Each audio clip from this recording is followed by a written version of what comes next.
All right, Mafia. BYU, Kansas. The Cougars just won a road game against an SEC program. Kansas just beat Nevada by a score. Yeah. Very different weeks for these two programs, but Kansas is still the favorite. ESPN's FPI still has Kansas winning this game. What do you make of this matchup going down in Lawrence? Look, we were just talking about reasonable fans, right? And I definitely am not a reasonable BYU fan, but I try to think a little deeper than just what we see on the surface. In that Arkansas game, they were down 14 points and could have rolled over. And then they were down 10 points and could have rolled over. Neither time did they just put in their timesheet and walk home, right? So I think BYU proved a lot. This is the problem is the Mountain West, that's a faux pas. The Big 12 is not playing great, right? So the perception of the entire league is down a little bit.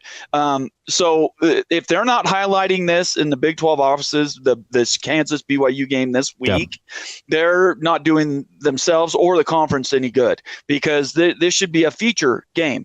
It should be one that everybody wants to see what the outcome is, because honestly, if BYU beats Kansas in Kansas, I would put them front runners for the conference. Yeah. It sounds crazy, but Kansas by far, Kansas and Kansas State were tip of the top. I think Texas has already sort of shown out. Yeah, they're not all that. I mean, Wyoming, really?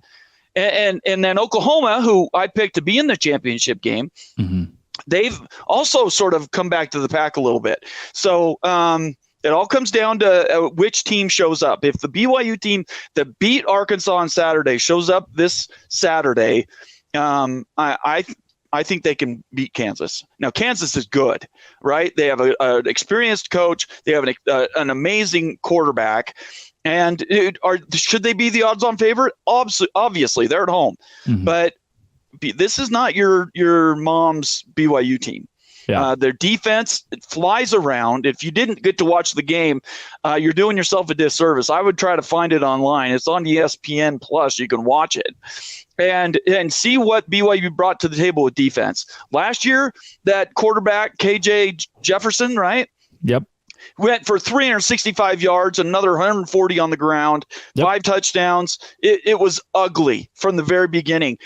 He barely could complete a pass after the first quarter. It was insane, the lockdown that they had afterwards. So I'm just telling everybody, Jaden Daniels has got to play real good for Kansas to win.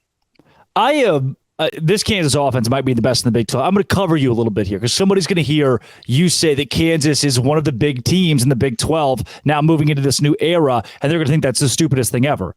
If you do, you haven't been watching Kansas and the progression of now Lance Leipold at that university.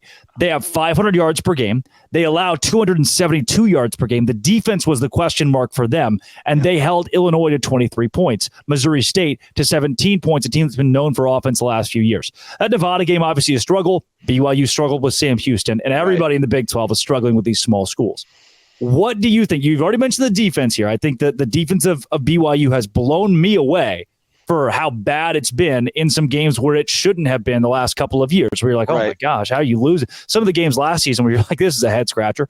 And now with the defense shored up, what does it take for the BYU offense to keep up with Kansas? Because the Jayhawks are still going to score points. Well, BYU beat Arkansas by playing smart defense and not giving up extended plays, right? So they were able to have time on the field that they could run their offense. Their offense isn't as good as it was with Jaren Hall. Keaton Slovis is not as athletic as Zach Wilson. So they've had to change the way their offense runs, basically, and it's been a big change. I mean, their offense has been great in the air, but on the ground, it's not been great. So if they're gonna beat Kansas, they're gonna have to mix it up a little bit more than they did at Arkansas. The defense, the improvement is in tackling and turnovers. They turn the ball over. I think they're 8th in the country right now. They're first in all of college football. They're first in converting red zone possessions into points. They have all touchdowns.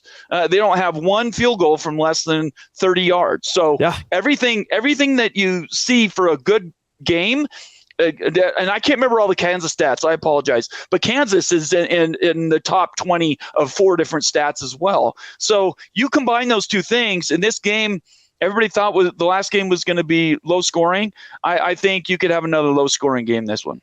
Yeah, it's a quote that I was told last week. Every game you think is going to be high scoring usually isn't. So turnovers, right. Something happens. One team tries to slow down the other and win it with the war of attrition. And maybe we see that in Lawrence on Saturday afternoon. That's Big 12 Mafia. Nathan, where can people find you and your work? Because, man, you're putting out some awesome content. And it's what you just gave this show, which are strong takes that you back up and very well thought out opinions that are based in the up to the minute research. Where can they find that every day?